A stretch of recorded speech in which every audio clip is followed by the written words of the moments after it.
Down to the wildfire disaster in Maui that has already claimed the lives of at least 36 people. Thousands have been forced to evacuate their homes, some even having to swim out into the ocean to escape the flames. Reporter Melissa Adan joins us live from Maui to show us what's happening right now. Melissa. Nicole, Calvin, it is just extraordinary to think of the damage here and also the conditions. At this point, wind gusts continue to persist. It's almost, for South Floridians, you feel it like the tropical storm wind gust. That's not welcome news for the firefight here. But this is still better than those ferocious winds that whipped up and began these destructive wildfires here.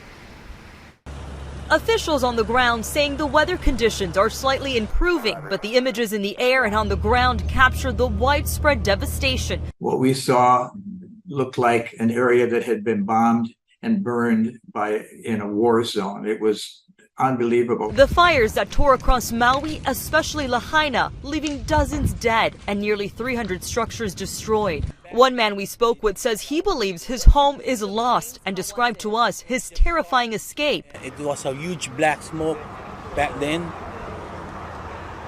and it's indescribable.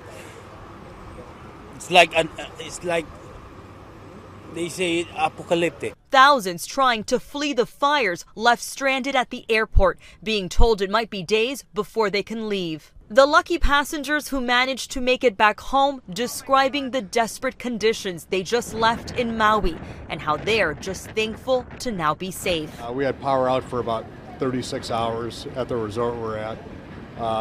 Hurricane winds, it was bad. We went for a walk.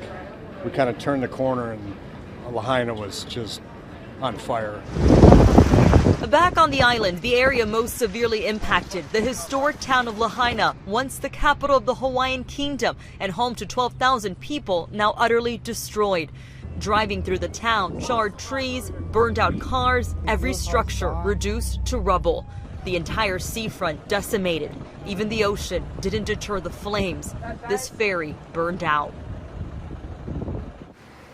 And to make matters difficult, really, the evacuation efforts here very hard. And I want to point out something here. It's very strikingly similar, this site. When you see these dozens and dozens of cars lined up, they're waiting. They're waiting for the opportunity for when officials and federal officials out there allow them to go see their home, check on their neighbors. And Nicole and Calvin, all I can think of is the striking similarity that this brought me back to 2017 with Hurricane Irma and what we saw for everyone who was blocked at that point trying to get back into Key West when we knew those portions there by the Keys were decimated. It is a strikingly eerie, similar situation. Unfortunately, here with these wildfires, that death toll is expected to climb. Nicole, Calvin. It is so devastating what they're going through. And as you mentioned, hurricanes and tropical storms, well, we deal with that here. People just wanting to go check on their stuff. They're dealing with trying to leave the area and get away from what's happening, but also wanting to go back because their homes and their items, everything's there. I'm sure that's what you're hearing from so many people who are evacuating and those people just parked there waiting to go back.